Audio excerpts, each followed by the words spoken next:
Oi, bonitos e bonitos, tudo bom com vocês? Começando mais uma Quinta Misteriosa aqui no canal. Se você é novo por aqui e ainda não está inscrito, já aproveita e se inscreve aqui embaixo que tem vídeo novo toda segunda e toda quinta pra vocês.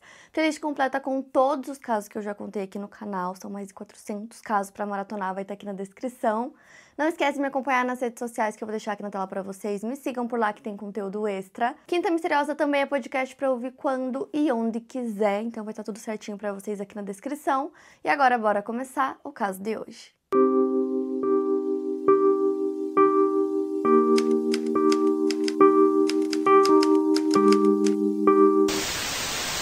Susan Marie Cox nasceu em 16 de outubro de 1981, sendo a terceira das 4 filhas de Charles, que chamavam ele de Chuck, e Judy Cox, um casal mormon. As 4 irmãs eram muito unidas. A família Cox vivia na cidade de Puyallup, no condado de Pierce, em Washington, uma pequena cidade cercada por montanha e subúrbio de cidades maiores, como Tacoma e Seattle, e assim como muitas outras cidades pequenas dos Estados Unidos, a Puyallup representa aquela típica cidade pequena no país, com baixa criminalidade, em que muitas famílias vivem com seus filhos. E lá, muitas pessoas eram membros da igreja The Church of Jesus Christ of Latter-day Saints, que no Brasil conhecemos como a Igreja de Jesus Cristo dos Santos dos Últimos Dias. A Susan cresceu como uma criança e adolescente típicas, gostando muito de andar a cavalo. Uma de suas irmãs, a Denise, relata que ela e a Susan eram parceiras de crime, dizendo que a irmã até tentava ser rebelde, mas tinha um coração muito bom para isso. Elas praticavam esportes como softball, vôlei e até futebol, jogando esses esportes pela igreja. A Susan gostava muito de animais e a Denise conta que as duas tinham o que chamavam de Clube dos Pássaros. A Denise quis um periquito e ganhou, e depois a Susan também quis um e ganhou, mas elas não sabiam que era um macho e uma fêmea, então eles acasalaram e chegou ao ponto de elas terem 30 periquitos no quarto delas. O pai da Susan relata que a filha ia bem na escola e na igreja e adorava cantar no coro.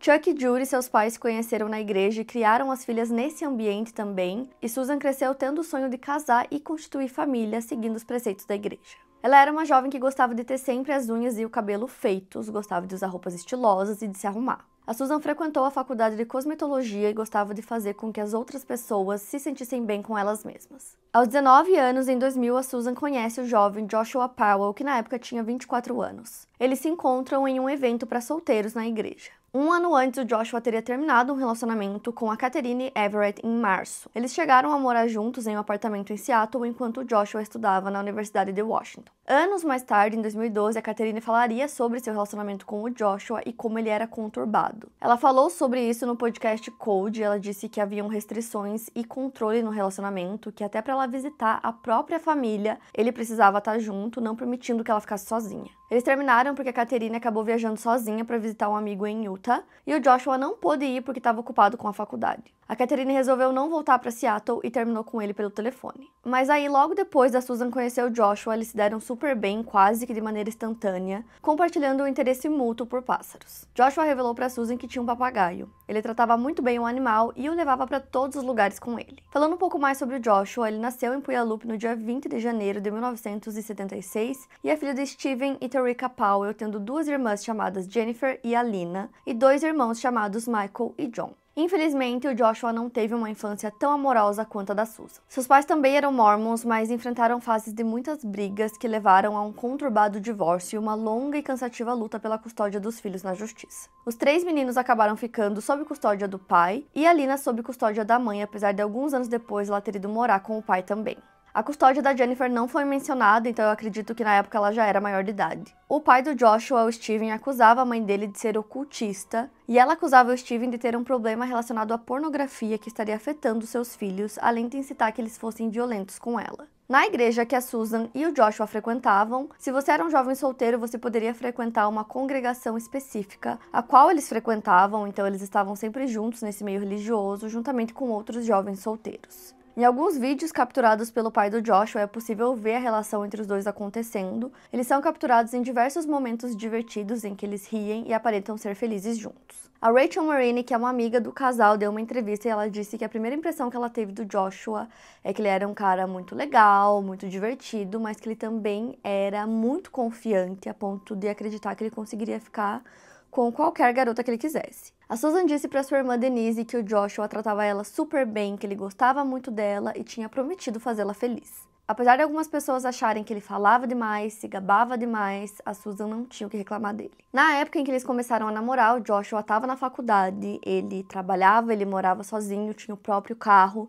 Então, para a família da Susan, ele parecia uma pessoa promissora. A Denise disse que ele era ambicioso e ela fez um comentário dizendo que até a cabeça dele era grande demais para os ombros e que ela achava ele estranho. Na época, ele cursava administração de empresas na Universidade de Washington. E no relacionamento dele com a Susan, as coisas aconteceram muito rápido, então eles se apaixonaram muito rápido. Em poucos meses de namoro, eles já estavam noivos. A Denise conta que no momento em que a Susan disse pra ela que estava noiva, ela não foi muito compreensiva, porque ela acreditava que estava indo tudo muito rápido, o relacionamento era muito recente. Ela sabia que eles mal se conheciam, mas para tranquilizar a irmã, ela disse que ela ia ser muito feliz e que ela sabia que casar e ter a família dela era o que ela queria. Então, no dia 6 de abril de 2001, eles se casam em um templo mormon em Oregon. Tem vários vídeos que foram feitos no casamento e os primeiros mostram a Susan super feliz.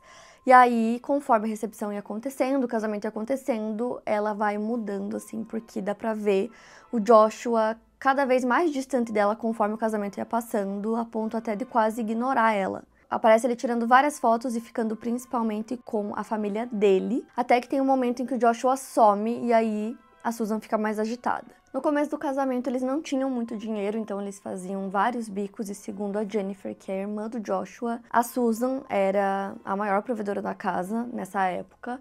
Então ela conta que o Joshua pulava de emprego em emprego e ele não conseguia se manter em nenhum deles. Ele não conseguia trazer uma estabilidade financeira para casa e também nesse mesmo período do começo do casamento deles, os dois moravam com o pai do Joshua, com o Steven. Eventualmente, eles decidem mudar para West Valley City, em Utah, que fica a mais ou menos 1.380 quilômetros de Puyallup, onde eles moravam. E lá eles buscavam por uma vida melhor, então eles compram uma casa em uma rua sem saída, em uma região bem tranquila da cidade. A Susan começa a trabalhar como corretora de ações e o Joshua começa a trabalhar com TI. E é nesse ponto que eles decidem começar uma família, era o sonho, da Susan, como eu comentei com vocês. O sonho dela era ter uma família, era ser mãe. E ela comentava com as amigas dela que ela acreditava que o Joshua ia ser um bom pai porque ele cuidava muito bem do pássaro deles. A Susan contou para uma amiga dela que ela teve um sonho, que ela estava grávida de um menino, então no dia seguinte a esse sonho ela decide comprar um teste de gravidez e aí ela descobriu que realmente estava grávida, então meses depois, quando ela descobre que ela realmente estava grávida de um menino, ela fica ainda mais feliz e empolgada. O primeiro filho do casal, Charles, nasceu no dia 19 de janeiro de 2005 e o segundo filho, Braden, nasceu em 2 de janeiro de 2007. E no mesmo ano do nascimento do Braden, a família alega falência ao banco, segundo documentos do tribunal. Eles tinham mais de $200 mil em dívidas. A Debbie Caldwell, que cuidava das crianças em sua creche, disse que o Joshua era um pai desapegado. A Kirstie Hallowell, que era a melhor amiga da Susan, confirma isso, dizendo que o Joshua queria segurar os filhos apenas quando queria mostrá-los para as pessoas, mas fora isso ele não queria participar ativamente do cuidado com os filhos. Ele não trocava fraldas, não dava mamadeiras, não alimentava os filhos, deixando todas essas funções nas mãos da esposa. Vídeos e imagens feitos da família mostram que eles eram felizes, que os meninos eram típicos garotos brincalhões. A Susan era uma mulher extremamente apaixonada pelos filhos e os amava mais do que tudo no mundo. Até que na manhã de segunda-feira, no dia 7 de dezembro de 2009, o Charlie e o Braden não aparecem na creche no horário que costumavam ir. A Susan sempre deixava os filhos na creche por volta das 6h30 da manhã, porque ela precisava estar às 7 horas no trabalho. Caso ela fosse atrasar, ela ligava para Debbie, mas era algo que não acontecia com frequência, porque a Susan era uma mulher muito pontual. Por conta disso, a Debbie se preocupou e imediatamente decidiu ligar para o trabalho da Susan, mas ninguém atendeu. Depois ela liga para o trabalho do Joshua e comunicam a ela que ele também não tinha ido trabalhar naquele dia. Então ela resolve ir até a casa da família para ver se estava tudo bem com eles. Ela vai até lá, bate na porta e ninguém atende. Ela percebeu que não tinha nenhuma pegada na neve, então ela imaginou que eles estivessem dentro da casa. Isso também a preocupou porque uma semana antes a Susan teria perguntado para o marido da Debbie como ela fazia para arrumar a calefação da casa. O marido dela teria dado algumas instruções para Susan e a Debbie imaginou que ela pudesse ter tentado arrumar a calefação sozinha e deixado algo solto. Com isso, ela temia que a família pudesse ter se intoxicado com monóxido de carbono. Então a Debbie decide ligar para os contatos de emergência deixados pelo casal, que no caso era a irmã do Joshua, Jennifer Graves, e a Terry Powell, sua mãe, que vão até a casa logo em seguida. A Jennifer conta que a conclusão que elas chegaram de maneira imediata era que a família estava morta em suas camas, intoxicados por monóxido de carbono. A Terry liga pro 911 e relata que a família não estava respondendo ligações, nem as pessoas batendo em sua porta. Não haviam sinais de que eles tinham saído de casa, então ela relata a preocupação de que eles possam ter se intoxicado com o gás. 2 policiais são enviados ao local para fazer uma verificação de bem-estar e decidem que a melhor opção naquele momento era quebrar uma janela para verificar a família. A polícia pediu autorização para fazer isso e a Jennifer autorizou e entrou na casa logo atrás dos policiais. Não haviam sinais de que a casa tinha sido invadida, não haviam sinais de entrada forçada, estava tudo normal, tudo no lugar. Então eles vão até a garagem e percebem que o carro da família, que era uma minivan, não estava lá. Então eles pensaram na possibilidade da família ter decidido fazer uma curta viagem, um bate e volta, alguma coisa do tipo, mas ao mesmo tempo era muito estranho que eles não tivessem ligado para avisar, né, no trabalho, principalmente para o chefe deles, né, então era muito estranho que eles não tivessem avisado ninguém. Ainda na busca dentro da casa, eles encontram a bolsa da Susan, então dentro da bolsa tinham os documentos dela, carteira, chaves, várias coisas, e também tinha uma pequena chave que eles não sabiam para que servia. Eles também encontraram dentro da casa as botas de neve da Susan, o que era muito estranho porque naquele dia estava nevando muito, então ela com certeza estaria usando as botas. Assim que os policiais identificaram que aquilo poderia se tratar de um caso de uma família desaparecida, eles chamam um detetive que foi designado para cuidar do caso. Então o detetive Alice Maxwell chega na casa e ele percebe a mesma coisa que os policiais já tinham percebido logo de cara, de que estava tudo normal. Não tinha entrada forçada, nada do tipo, então para ele naquele primeiro momento não parecia, né, um caso de sequestro. Mas uma coisa que ele notou logo de cara foi que tinham 2 ventiladores ligados na sala e ambos estavam apontados para o carpete. Ele também notou que o sofá tinha sido limpo recentemente, dava para ver que alguém tinha limpado o sofá, mas ninguém tinha limpado o carpete, o que ele achou estranho. Como Joshua e a Susan pertenciam a um ciclo de amigos muito unidos da igreja, a notícia do desaparecimento logo chegou neles, então todos foram até a casa do casal. Ao conversar com a polícia, a melhor amiga da Susan, a Kirsty, disse que a amiga tinha postado no Facebook que o marido tinha comprado uma câmera nova, então ela pensou que talvez eles estivessem indo para as montanhas porque ele queria tirar fotos dos filhos. Ainda nessa conversa, eles começam a teorizar que talvez a família tenha saído, né, com a minivan no domingo, tenha ido para as montanhas, só que aí, no meio disso tudo, eles sofreram um acidente e por isso que eles não tinham voltado para casa. Com isso, a polícia de Wasp Valley divulga um comunicado estadual pedindo que as demais autoridades começassem a procurar pelo veículo da família. Já haviam se passado cerca de 12 horas desde que o desaparecimento da família havia sido notado naquele dia,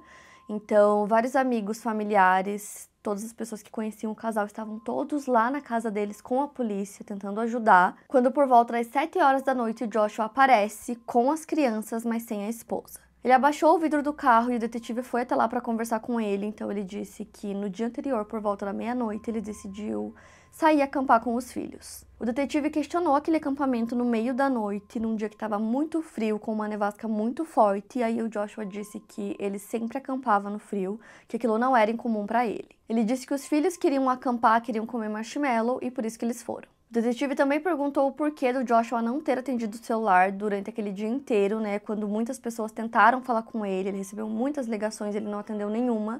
Ele respondeu que estava tentando poupar a bateria do celular porque ele não tinha levado o carregador. Porém, nesse mesmo momento que ele acaba de falar isso, o detetive nota que tinha um carregador dentro do carro e só com a janela aberta ele conseguia ver esse carregador, então ali ele já percebeu que ele estava mentindo. E aí o detetive pergunta da Susan e o Joshua fala que ele acreditava que ela estava no trabalho. O detetive responde que ela não compareceu ao trabalho e que o Joshua precisa ir com ele até a delegacia para que eles pudessem conversar sobre o que estava acontecendo. Enquanto isso, a Kirsty estava tentando encontrar a sua melhor amiga, né, tentando encontrar a Susan, então ela começou a ligar para todas as pessoas que ela conhecia, até que ela ligou para uma amiga chamada Giovanna Owings, e aí ela disse que a Susan estava desaparecida e que se ela soubesse qualquer coisa, era para ela falar com as autoridades, e ela responde que ela tinha visto a família no dia anterior. A Giovanna e a Susan se encontravam uma vez por mês para fazer crochê e tricotar juntas, então no dia 6 de dezembro, a Giovanna foi até a casa da Susan e aí ela contou que as duas estavam juntas na sala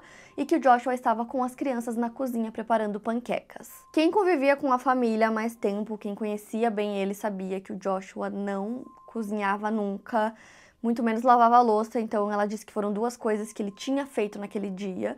E ela também notou uma coisa que para ela foi um pouco estranha. Ela disse que no momento de servir as panquecas, elas já estavam servidas nos pratos e que eles foram colocados para cada uma das pessoas e que parecia que ele estava sendo muito cuidadoso quanto a isso. A Giovanna se lembra que a Susan comentou que não estava se sentindo muito bem naquela semana e logo depois deles comerem aquela refeição, ela pediu para se retirar, disse que precisava deitar um pouco. Então o Joshua sugeriu que era a hora da Giovanna ir para casa e ele disse que levaria os meninos para andar de trenó. A Giovanna disse que eles saíram pouco antes dela conseguir colocar o cinto de segurança no seu carro e essa foi a última vez que ela os viu. Isso era por volta das 5 horas da tarde e aí um dos vizinhos relatou para a polícia que ele viu o Joshua chegando em casa às 8h30. O Joshua era um bom pai, apesar de ser considerado excêntrico em alguns comportamentos, então para a maioria das pessoas que conheciam ele, não era tão estranho que ele decidisse acampar com os filhos naquele dia, mesmo com neve, mesmo com frio. E aí a Kirsty, amiga da Susan, disse que no momento em que ela viu o Joshua chegando na casa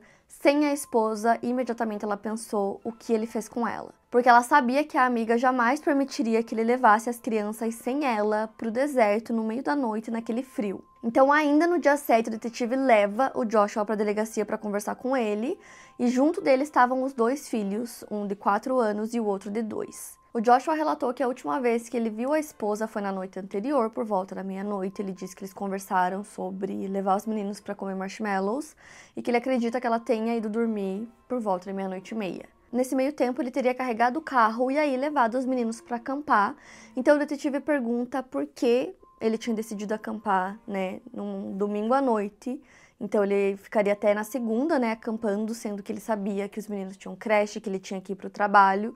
E aí ele respondeu que ele se confundiu, ele achou que era sábado para domingo e não domingo para segunda. Porém, a Susan tinha ido para a igreja com os filhos, era uma rotina de domingo, então essa fala do Joshua levantou muitas suspeitas. Outra coisa que aconteceu foi que ele ficava repetindo várias vezes que a esposa costumava sair de casa, mas que ela nunca faltava ao trabalho. Então ele falou isso muitas vezes, mas ele não estava demonstrando preocupação com o desaparecimento dela. Então o detetive perguntou para onde o Joshua estava indo naquele dia e ele respondeu que estava dirigindo na direção sul através de Towheel, virando na Pony Express, onde ele teria dirigido por cerca de 32 quilômetros. Ele teria chegado a um local onde parou seu carro e fez uma fogueira para ele e para os seus filhos. Eles teriam ido a Simpson Springs, uma área recreativa, e teriam comido s'mores na fogueira. Em dado momento, durante o acampamento, Joshua teria feito uma ligação para a esposa. Na ligação, ele disse que ele e os filhos já estão voltando e que ele se confundiu nos dias e que achava que era domingo e não segunda. Devido àquele comportamento suspeito do Joshua, o detetive pede autorização para revistar o veículo dele.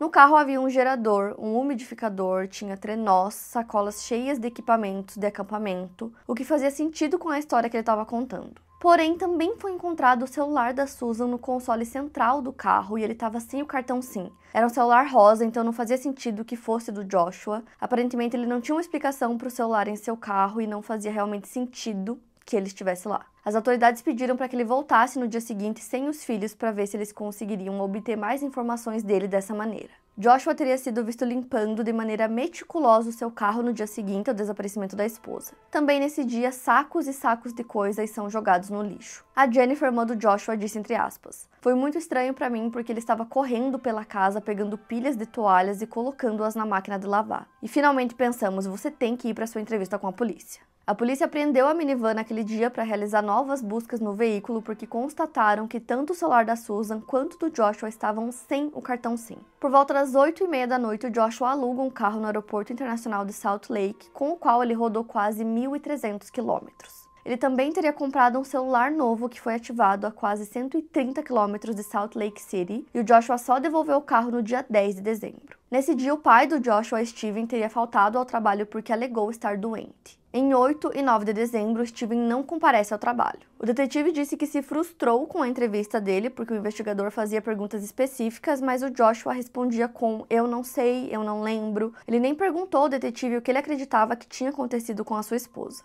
Ele alegou que não conseguia se lembrar dos eventos que antecederam o desaparecimento dela. Uma grande preocupação que o Joshua demonstrava era com a janela da casa que a polícia tinha quebrado. Ele repetiu diversas vezes que a Debbie tinha a chave da casa e ele não entendia o porquê da janela ter sido quebrada. Enquanto Joshua estava sendo entrevistado na delegacia, os seus filhos foram levados ao Children's Justice Center do condado de Salt Lake por Terry para serem entrevistados por pessoas capacitadas a conversarem com crianças que possivelmente estiveram em cenas de crime. Então, o Charlie, o filho mais velho do casal, que já tinha quase 5 anos, foi entrevistado pela detetive Kim Whatley, e uma frase em particular dita pela criança gerou muitos questionamentos. O Charlie disse que havia ido acampar com sua mãe, seu pai e seu irmão mais novo. A detetive perguntou quem havia voltado para casa e ele disse que sua mãe havia ficado com os cristais. Muitos interpretaram que essa frase significaria que os filhos estiveram com ela e ela não estava mais viva. Porém, o Charlie também fez declarações que não eram verdadeiras, como dizer que eles teriam pego um avião para ir acampar. O detetive estava prestes a liberar o Joshua do interrogatório quando recebeu uma ligação relatando sobre o que Charlie tinha dito.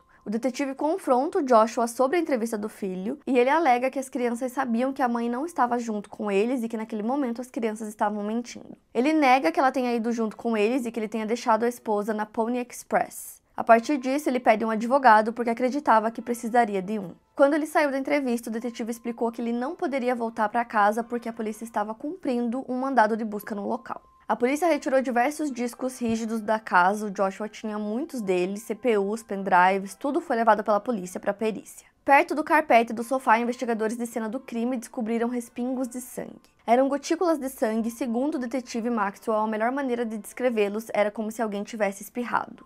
Enquanto peritos avaliaram a cena do crime, a polícia dirigiu 144 quilômetros ao sul para o local onde Joshua relatou que havia levado os filhos no Simpson Springs, que fica no West Desert, onde fizeram extensas buscas na esperança de encontrá-la. Nesse dia, a neve estava fresca e teria encoberto qualquer marca de pneu ou até mesmo de pegada no local, fazendo com que ficasse impossível tirar qualquer conclusão favorável ou desfavorável em relação à versão do Joshua. Enquanto isso, diversas memórias externas coletadas na casa da família eram averiguadas por especialistas, mas Joshua teria protegido essas memórias com uma senha tão forte que nem os experts conseguiam acessar. Isso levantou dúvidas sobre o que de tão grave ele teria colocado nesses HDs, para que ele tentasse esconder dessa forma com uma senha tão forte. Fora que, apesar do Joshua ter concordado em fornecer uma amostra de DNA para a polícia, ele não estava sendo totalmente cooperativo com eles. Ele apresentou diversos comportamentos estranhos para o marido que estava com a esposa desaparecida.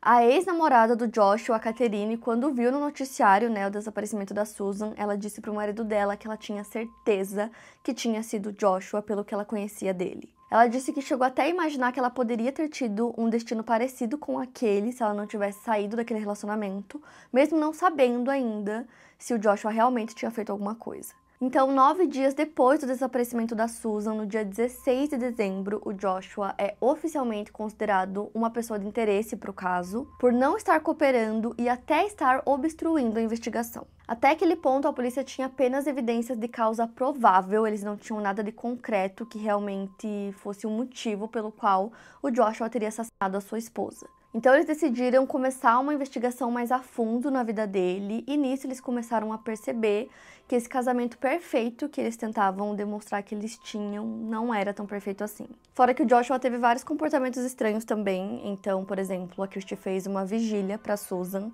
alguns dias depois do desaparecimento. Ele apareceu só no fim com os filhos e não disse nada. Amigos e familiares tentavam ajudar na investigação e procurar pela Susan da forma como eles podiam, enquanto o Joshua não parecia preocupado, ele não ajudava ativamente nas buscas. E aí, como eu falei pra vocês, inicialmente, o Joshua e a Susan pareciam um casal conservador feliz, e aí foram surgindo vários detalhes do relacionamento deles na investigação.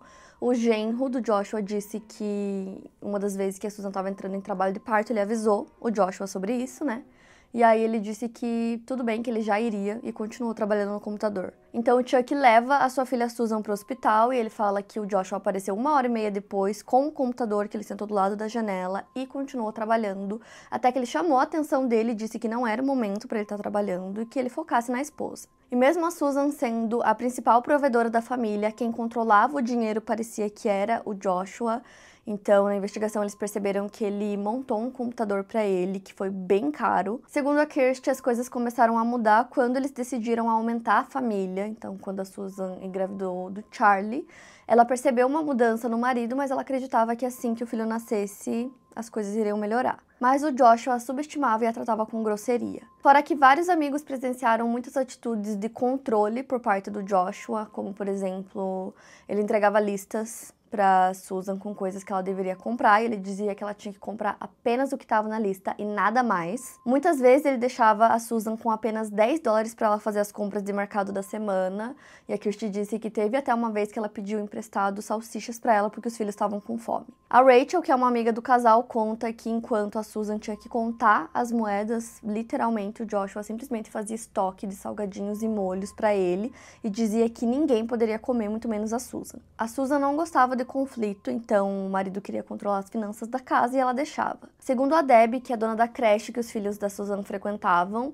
ela disse que a Susan sempre depositava o dinheiro do seu salário em uma conta conjunta que ela tinha com o marido, acreditando que assim os dois poderiam usufruir do dinheiro na família, mas aí quando ela ia usar o cartão, ele tinha mudado a senha. A Rachel conta que a Susan precisou esconder dinheiro do marido uma vez para que ela pudesse comprar presente de Natal para os filhos. Enquanto ele controlava cada centavo que a esposa usava, ele gastava muito dinheiro para comprar coisas para si, e isso incluía carrinhos elétricos, coisas para computadores. Uma vez ele chegou a comprar 1 tonelada de trigo. A Susan teria dito para algumas pessoas que o marido havia mudado, que ele estava mais frio e menos atencioso com ela. Ela disse que ele não procurava mais ela, que ele não era mais carinhoso com ela, que eles nem se tocavam, e aí o casamento chegou no fundo do poço em 2008. Os dois brigavam o tempo todo e muitas vezes na frente dos filhos, e o Joshua continuava sendo extremamente controlador com a esposa. A Susan até relatou para uma amiga que durante uma das brigas deles, uma das piores brigas que eles tiveram, ela chegou a empurrar o Joshua, ele empurrou ela de volta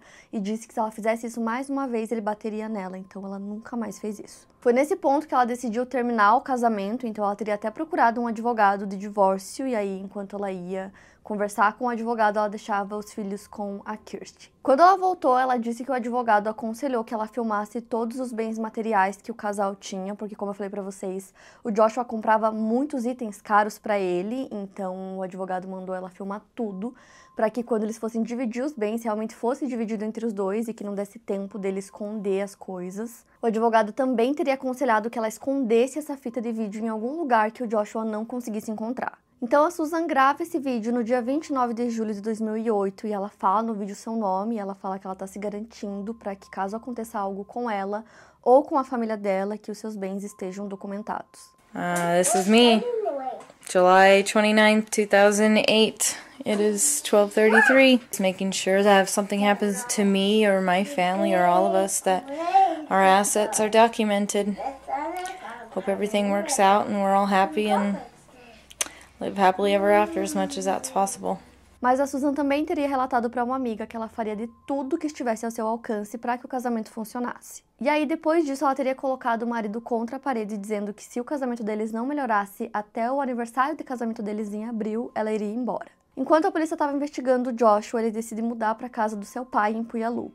Ele leva os filhos com ele e aí ele fecha as contas bancárias da Susan e retira o fundo de garantia dela. Amigos acreditam que por ele ter sido demitido e por Susan não estar mais presente para ajudar financeiramente, ele não teria mais condições de pagar pela casa. No Natal daquele ano, o caso da Susan já era famoso no país inteiro. O Joshua se distanciou cada vez mais da mídia, evitando os repórteres. O pai dele passou a ser seu defensor árduo e protegia o filho da mídia de todas as formas possíveis. Ele simplesmente se isolou dentro de casa. Nesse contexto, a irmã do Joshua, Jennifer, teria se oferecido à polícia para usar uma escuta e entrar na casa do pai para conversar com o irmão. Então, no dia 22 de janeiro de 2010, ela tinha ido à casa do pai por conta do aniversário do Charlie, e tanto ele quanto o irmão estavam muito animados em ver a tia. Ela não sabia muito bem como iniciar essa conversa com o Joshua, mas ela falou sobre os rumores que estava ouvindo. Ela também disse que ele só deveria confessar logo, que ela queria saber onde o corpo da cunhada estava, porque ela disse que conseguia ver nos olhos dele que havia algo errado. O Joshua disse que a irmã estava enganada, que ele sabia o que havia feito e que não havia feito nada. Depois de um tempo, ele praticamente expulsa a irmã da casa, xingando de diferentes nomes. A família mantinha fitas roxas em suas casas, simbolizando a esperança que tinham em encontrar Susan com vida. Desde o começo, os pais da Susan foram bastante ativos na mídia e chegou ao ponto deles irem ao programa Good Morning America para falar sobre o caso, e eles apontam para o genro dizendo que ele não deu nenhuma explicação plausível para o que havia feito naquele dia. Em 15 de fevereiro de 2010, a família organiza uma coletiva de imprensa na qual a porta-voz da família Cox, Shelby Gifford, relata que ao juntarem diferentes informações, os familiares da Susan acreditam que ela era vítima de violência doméstica e que vivia um relacionamento conturbado. A coletiva de imprensa comoveu muitas pessoas e acabou sendo benéfica para a polícia porque a cobertura da mídia em cima do caso cresceu e fez com que muitas dicas sobre Joshua surgissem. Um homem ligou para a polícia e disse que seu nome era Scott Hardman. Ele teria se lembrado de uma conversa que teve com o Joshua um ano antes do desaparecimento da Susan, em dezembro de 2008. Eles teriam tido essa conversa durante uma festa de Natal e Scott achou que era uma conversa que a polícia deveria saber. Ele alegou que o Joshua basicamente lhe disse que a melhor maneira de se livrar de um corpo era o jogando em um poço de uma mina abandonada, de preferência uma vertical. No meio do ano de 2010, a polícia montou uma grande operação para vasculhar o deserto de West Desert na esperança de encontrar os restos da Susan. Como o local é uma área de mineração, haviam dezenas de minas. Após meses de busca, a polícia fez uma descoberta. Havia uma mina chamada Iron Sides, onde a polícia não havia conseguido fazer suas buscas inicialmente porque alguém havia despejado gasolina no local. Os gases tóxicos impediam que a polícia conseguisse chegar até o fundo da mina para vasculhar. Eles acharam que esse poderia ser o local onde ele jogou o corpo da Susan, pois era bem propício para isso. Em agosto do mesmo ano, as autoridades anunciaram que já haviam dedicado mais de 6.000 horas de trabalho nas buscas por Susan, mas não conseguiram ligar o desaparecimento dela ao marido.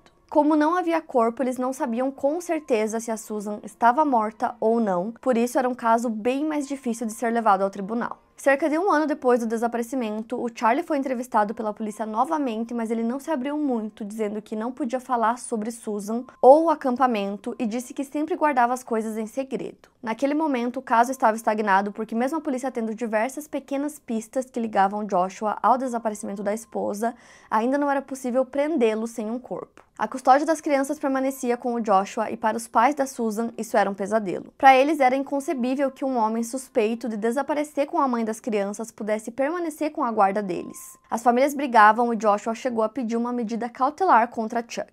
Os investigadores quiseram usar essa situação em favor da investigação e bolaram com o Chuck a ideia de fazer um evento chamado Buzine e Acene. As pessoas vestiam camisetas com o rosto da Susan e levavam placas em esquinas pedindo aos motoristas que buzinassem e acenassem para lembrar dela. O evento teria acontecido em agosto de 2011 e o objetivo era realmente provocar o Joshua de uma forma que ele fizesse algo para se incriminar. Por isso eles vão para perto de um supermercado na vizinhança onde o Joshua morava com o pai. O evento foi transmitido no noticiário, Steven viu e dirigiu até o local onde teve uma discussão pública com Chuck.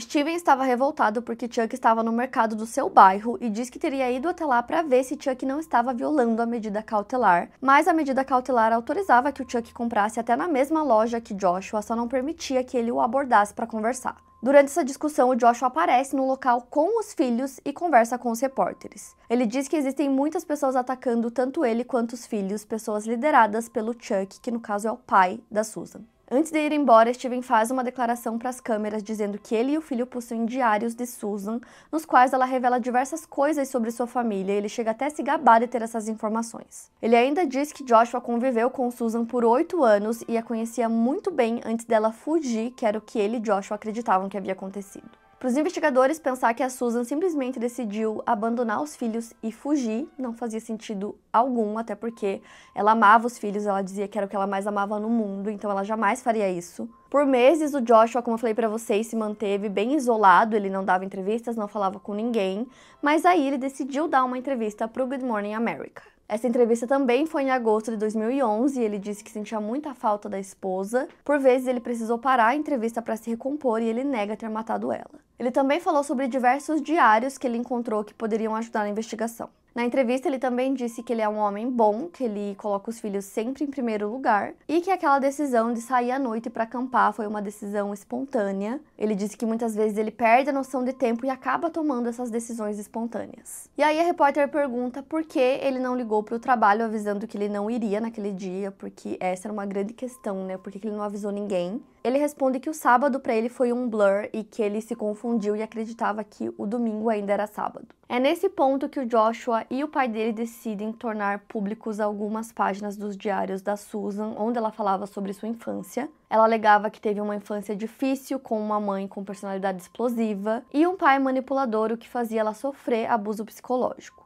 Nessa mesma entrevista, ele comenta sobre alguns comportamentos suicidas que a Susan teria tido. Ele comenta que uma vez ela teria saído de casa usando apenas roupas íntimas e que isso teria sido muito difícil para ele. Porém, outras pessoas que conheciam a Susan, que eram próximas a ela, não falaram nada sobre esses tais comportamentos que ela teria tido. O Joshua quis fazer com que parecesse que a Susan era uma mulher muito promíscua. Ele e o pai dele tinham criado um site para falar sobre o caso, para falar sobre a Susan e basicamente para colocar a teoria que eles acreditavam. A teoria deles ligava 2 casos de desaparecimento, o da Susan, que desapareceu no dia 7 de dezembro, e o de Steven Kocher, um homem de 30 anos que teria desaparecido na região de Salt Lake City. A teoria que eles apresentaram era de que a Susan e o Steven teriam fugido juntos para o Brasil com o objetivo de recomeçar a vida. Não haviam evidências concretas que ligassem efetivamente esses 2 casos. O Joshua disse que nunca soube de nenhuma traição da Susan, mas que acreditava que isso pudesse ter acontecido. O Steven, pai do Joshua, também quis ser entrevistado no Good Morning America e durante sua entrevista ele basicamente disse que a Susan era muito sexual em relação a ele e que eles chegaram a ter contatos sexuais. Ele até alegou acreditar que estava se apaixonando por ela e que esses sentimentos eram recíprocos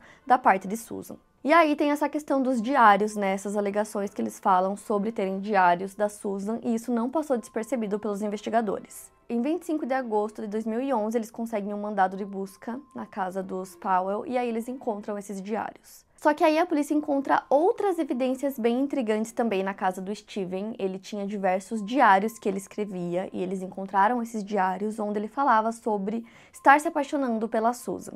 Ele falava muito sobre ela de diversas maneiras. Ele dizia que estava apaixonado, que ele só conseguia pensar nela, que ele queria se casar com ela. No closet da suíte principal, né, do quarto do Steven, a polícia também encontrou muitas coisas que pertenciam a Susan e que mostravam o quanto ele era obcecado por ela. A polícia encontrou calcinhas da Susan, absorventes, algodões que ela havia usado para retirar esmalte. Inclusive, eles estavam em sacos zipados com a data que ela tinha usado. A polícia também descobriu que o Steven era compositor, só que ele usava um outro nome quando ele ia se apresentar. Ele escreveu diversas músicas para Susan, onde ele falava sobre esse amor secreto que ele tinha e que evidenciavam mais uma vez esse sentimento doentio que ele tinha por ela. Foram encontradas também diversas fotos da Susan que ele meio que colecionava, então ele seguia ela pela cidade sem que ela visse e ficava tirando fotos dela. Em casa ele também filmava muito a Susan, como eu contei pra vocês, logo que eles casaram, eles foram morar com o Steven durante um tempo e ele fazia vários vídeos dela. Também haviam algumas outras fotos tiradas da Susan que com certeza foram sem o consentimento dela e que ela nem percebeu que estavam sendo tiradas, como por exemplo, quando ela estava trocando de roupa. A Kirsty, que é a melhor amiga da Susan, relata que a Susan odiava o sogro e que ela disse para a amiga que o maior motivo para eles terem mudado de estado era justamente para ficar longe do sogro. Ela teria relatado para a amiga também o quanto ele era pervertido com ela. Ela disse que muitas vezes ele tentava passar uma câmera por baixo da porta quando ela estava dentro do banheiro, por exemplo. Ela relatou que algumas vezes ele chegava a tocá-la e olhava ela de maneira estranha. Ela teria relatado todas essas coisas para o marido, que não levou a sério, basicamente ignorou o que ela disse. Ele falou para ela que ela não podia ligar para essas coisas, porque o Steven era o pai dele e ele fazia essas coisas mesmo. Acredita-se que esse foi o momento em que, para ela, realmente foi a gota d'água e ela percebeu que o casamento tinha chegado ao fim. Quando tudo isso veio à tona, o Joshua decidiu defender o pai ao invés de proteger a esposa. Quando a polícia encontrou todas as evidências na casa do Steven, eles começaram a se questionar se talvez ele não estivesse envolvido no desaparecimento dela, porém não haviam evidências que o ligassem diretamente ao crime. Durante a investigação, a polícia descobriu que a Susan não era a única vítima do Steven, ele também tirava foto de outras pessoas que no caso eram suas vizinhas de 8 e 9 anos. Ele tirava foto delas nuas enquanto elas estavam no banheiro ou trocando de roupa. Em 22 de setembro de 2011, Steven foi preso pelos crimes de pornografia infantil e voyeurismo. Essas acusações deram aos pais de Susan a oportunidade de pedir a guarda temporária dos netos, alegando que eles não estavam seguros naquele ambiente. Apesar da esperança da polícia de que depois de preso Steven fosse revelar algo que incriminasse o filho em relação ao desaparecimento da Susan, isso não aconteceu, ele simplesmente se fechou completamente. Enquanto isso, a polícia continuava investigando a vida da Susan para tentar entender um pouco mais do contexto no qual ela se encontrava. E aí, um dos investigadores foi até o trabalho dela para conversar com seus colegas de trabalho e entender quem ela era naquele ambiente. Ele descobriu que ela tinha um cofre no trabalho do qual ninguém sabia, nem mesmo Joshua. Esse investigador se lembrou daquela pequena chave encontrada na bolsa da Susan no dia do seu desaparecimento, e de maneira surpreendente aquela era a chave que abria esse cofre em específico. Dentro do cofre havia a fita de vídeo feita no dia 29 de julho de 2008, como eu já contei para vocês. Haviam também alguns títulos de capitalização e havia uma espécie de testamento improvisado, no qual a Susan havia escrito à mão em uma folha de caderno, que estava completa na frente e no verso, e não havia espaço para mais nenhuma palavra. Ela escreveu esse testamento no dia 28 de junho de 2008 e dizia: para a família e amigos de Susan, todos exceto Josh Powell, eu não posso confiar nele. A Susan relata sobre como seu casamento estava ruim, dizendo que havia muito estresse na relação. Ela fala sobre uma apólice de seguro de $1 milhão que Joshua havia feito em seu nome. Havia um adicional de $250 mil por cada filho. A Susan escreveu aos filhos que nunca os deixaria. Ela disse: se eu morrer, talvez não seja um acidente, mesmo que pareça comum. No final do testamento, ela deixa a guarda dos filhos com sua família e escreve nas laterais para que digam aos meninos o quanto ela os ama. A partir de testes forenses, foi determinado que a caligrafia realmente pertencia a Susan.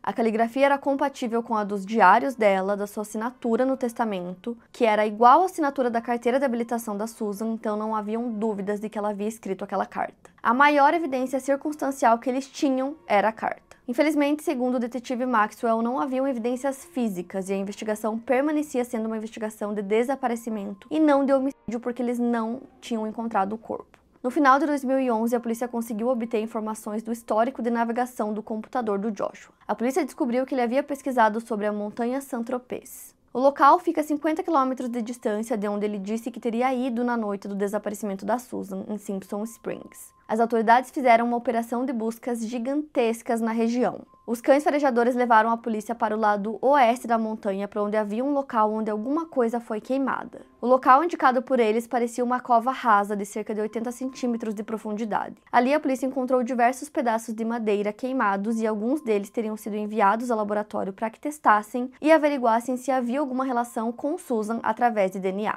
Infelizmente, os resultados foram inconclusivos e, mais uma vez, os detetives estavam em um beco sem saída. Mas, novamente, algo diferente chama a atenção deles. Eles recebem a ligação de um investigador de Boulder, no Colorado, que estava em uma empresa de imagem por satélite fazendo um trabalho não relacionado. Ele relata que, de repente, o telefone tocou e quem ligou era um homem de outro estado perguntando sobre uma imagem de satélite de um ferro velho, dizendo que o carro dele teria sido guinchado há muito tempo e ele só queria saber se o carro havia sido destruído. Quando o homem se identificou, seu nome era Michael Powell, irmão de Joshua Powell. O investigador reconheceu esse nome e fez uma ligação para a polícia de West Valley City contando o que havia acabado de acontecer com ele. O Michael teria servido no exército e se formou em Minnesota, onde fez doutorado em ciência cognitiva. A polícia não tinha olhado para ele até então como uma pessoa de interesse no caso. Muitos diziam que ele era o filho que teria dado certo, mesmo crescendo em um ambiente hostil. Então a polícia se perguntou onde ele estaria quando a Susan desapareceu, mas eles não conseguiram determinar o seu paradeiro. Então eles resolveram investigar mais a respeito do seu carro.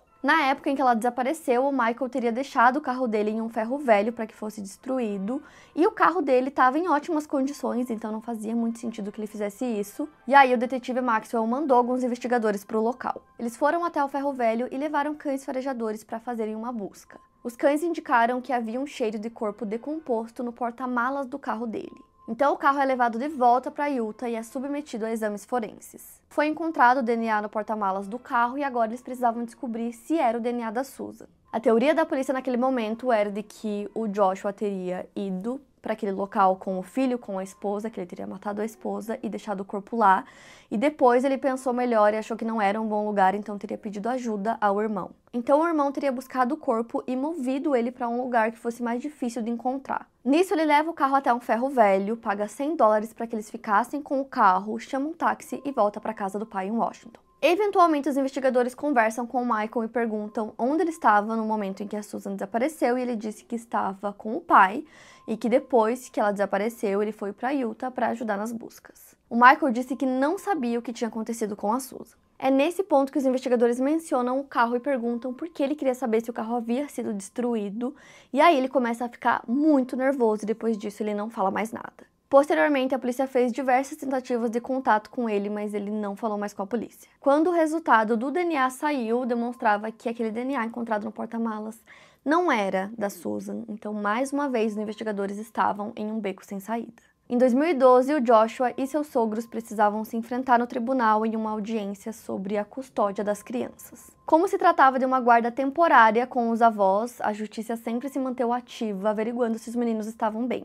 O pai da Susan, Chuck, sabia que a tendência é sempre que a guarda fique com os pais biológicos, né? Então ele sabia que era muito possível que o Joshua conseguisse a guarda. Então, enquanto ele estava se preparando para a audiência, ele e sua irmã começaram a pesquisar sobre a vida do Joshua e como teria sido o ambiente que ele cresceu quando os pais se separaram. Eles conseguiram informações de que o Steven era obcecado por pornografia e que ele mostrava isso aos filhos. Então, esse teria sido um dos motivos para Terry querer terminar o casamento. Além disso, a Terry disse que o ex-marido era um disciplinador severo com o Joshua. Ele também incentivava que os filhos usassem força física contra a mãe. Segundo documentos do divórcio, Steven incentivou que os meninos chutassem a mãe em uma determinada situação. O Joshua teria ameaçado a própria mãe com uma faca de cozinha, ele teria matado o hamster da sua irmã e teria tentado tirar a própria vida quando ele tinha entre 13 e 14 anos. Isso demonstrava um comportamento agressivo nele desde jovem, e ele usava o exemplo que ele viu no divórcio dos pais, que foi seguido por uma grande batalha judicial pela guarda dos filhos, então ele usava isso para ameaçar a Susan. Ele dizia que iria tirar os filhos dela da mesma forma que o seu pai fez. Como a Susan aparentemente tinha conhecimento sobre toda essa situação, ela realmente tinha medo que isso acontecesse. Então o Chuck fez cópias de todas as citações mais relevantes e entregou à juíza, aos seus advogados e até para assistente social na tentativa de impedir que a guarda dos netos voltasse para o Joshua. No dia 1º de fevereiro de 2012, começa a audiência pela guarda das crianças. Joshua teve a oportunidade de falar e de defender o seu argumento para tentar ficar com os filhos. Ele alegou que nunca foi violento em relação às crianças e que nunca teria exposto os filhos a situações e pessoas que ele acreditasse serem prejudiciais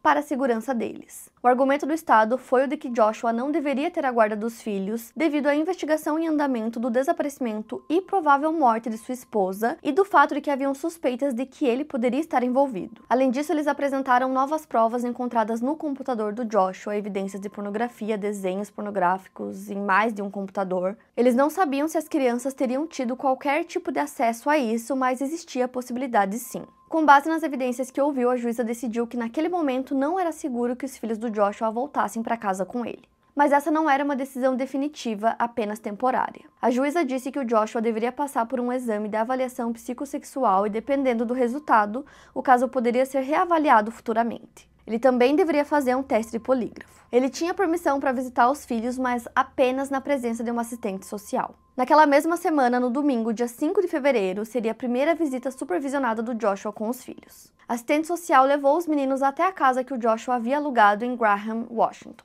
As crianças correram na frente da assistente social, Joshua os colocou para dentro, sorriu para a assistente social e trancou a porta sem que ela entrasse na casa. Ela tentou abrir a porta, mas sem sucesso. Ela ouviu Joshua chamando Charlie, dizendo que ele tinha uma surpresa para ele. Depois o Braden grita e ela imediatamente liga para o 911. Durante a ligação, ela menciona que está sentindo o cheiro de gasolina. Ela afasta seu carro da garagem da casa e permanece no telefone perguntando quanto tempo a ajuda vai demorar. Ela precisou discutir com o despachante por vários minutos para convencê-lo de que ele deveria enviar uma viatura. Logo em seguida, ela ouve uma explosão e quando ela se vira, a casa está pegando fogo. Novamente, ela liga para o 911. Demoraram algumas horas para que fosse possível entrar na casa, o fogo foi muito forte e praticamente carbonizou a residência inteira. Joshua Powell e seus 2 filhos morreram no incêndio. Charlie tinha 7 anos e Braden tinha 5. O Joshua tinha 36 na época e ele nunca chegou a receber nenhuma acusação formal relacionada ao caso de sua esposa. Minutos antes de colocar fogo na casa, o Joshua enviou um e-mail para o seu advogado dizendo: "Me desculpe, adeus". Quando os bombeiros entraram na casa para averiguar o ambiente, eles descobriram o que aconteceu pouco antes da casa explodir. Os meninos provavelmente haviam falecido devido à inalação de fumaça, mas a autópsia determinou que haviam marcas de ferimentos com machadinhas em seus crânios. Joshua usou a machadinha para acertar os crânios e pescoço dos seus filhos, os deixando inconscientes. Então espalhou gasolina pela casa e nos filhos. Em seguida, ele teria se sentado em um galão de 20 litros de gasolina e ateado fogo na casa. A notícia chocou a todos que os conheciam. Em uma investigação, a polícia descobriu que o Joshua já planejava fazer isso dias antes. Ele levou todos os brinquedos dos filhos para doação, encerrou todas as contas bancárias que ele tinha. Naquela manhã, ele teria ligado para a irmã dele e basicamente ele pediu para ela cuidar de tudo, cuidar das coisas, das contas da casa, as coisas que ele deixaria. E aí, 20 minutos antes da explosão, ele teria deixado uma mensagem de voz gravada para os seus familiares. Na mensagem, ele fala que ele está se despedindo, que ele não consegue viver sem os filhos e também não consegue continuar daquela forma. E aí, ele pede desculpa a todos que ele magoou. Meses depois, o pai do Joshua, o Steven, é condenado a 30 meses de prisão após ser considerado culpado de diversas acusações de voyeurismo. Isso aconteceu em 2012 e aí em 2015 ele recebe mais algumas condenações e aí passa mais 2 anos preso. Muitas pessoas não entendem por que o Joshua resolveu chamar os filhos para casa dele naquele dia, quando ele explodiu a casa. As pessoas não conseguem entender por que ele não tirou só a própria vida. Mas existem várias teorias para responder essa pergunta. O sargento Gary Sanders acredita que ele fez isso porque os filhos eram testemunhas do que ele havia feito com a mãe deles. Quando a Susan desapareceu, eles eram muito pequenininhos, mas nessa altura eles já eram maiores, eles já poderiam estar se sentindo mais confortáveis em conversar com os avós, e era possível que eles contassem o que tinha acontecido naquele dia, o que eles lembravam. Depois disso, muitas pessoas questionaram a própria polícia, do porquê eles não teriam prendido Joshua a tempo, porque aí isso não teria acontecido se ele tivesse preso. A Kirsty e a Giovanna, que são amigas da Susan, acreditam que naquele dia, na última vez que ela estava em casa, que a Giovanna estava lá, inclusive, que o Joshua teria colocado o veneno na panqueca da Susan, apenas na panqueca dela. O detetive Maxwell disse que eles encontraram alguns restos de panquecas quando eles estavam fazendo investigação na época e que foram feitos testes e não encontraram nada, mas que ele não sabe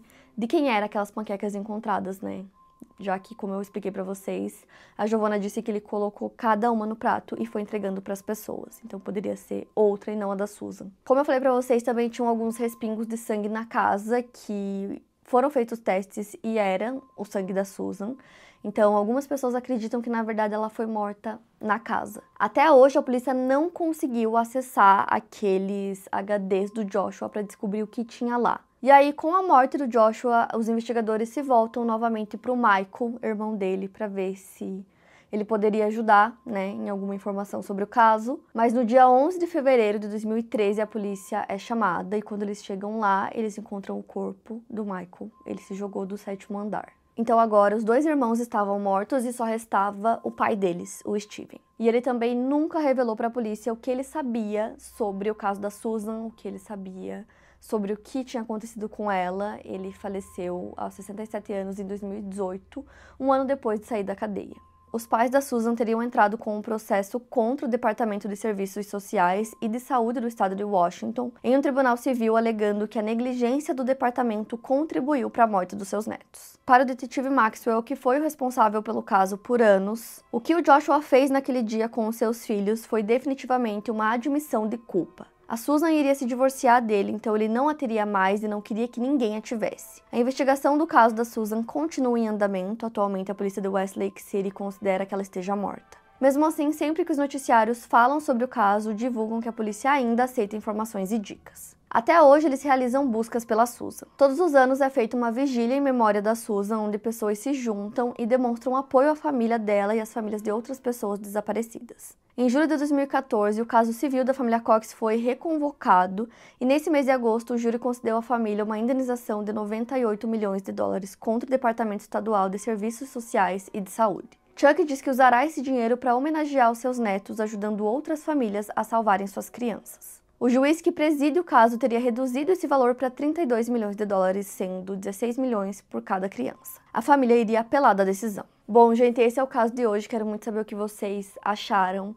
esse caso fica muito na minha cabeça, porque eu simplesmente preciso saber o que aconteceu com a Susan. É muito doido que eles tenham alguma ideia de onde o corpo poderia estar, né? Que no caso era o Ferro Velho, a montanha, aqueles lugares que eu citei, mas nada foi encontrado.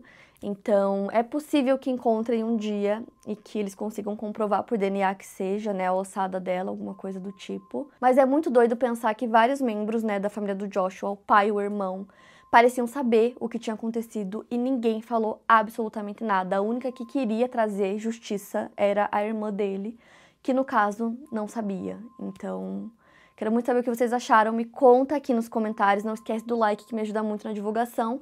Playlist completa com todos os casos que eu já contei pra vocês. Aqui na descrição são mais de 400 casos. Vão lá maratonar. Não esquece de me acompanhar nas redes sociais, que eu posto conteúdo extra de casos pra vocês. Quinta Misteriosa também é podcast pra ouvir quando e onde quiser. E é isso. Eu vejo vocês no próximo vídeo.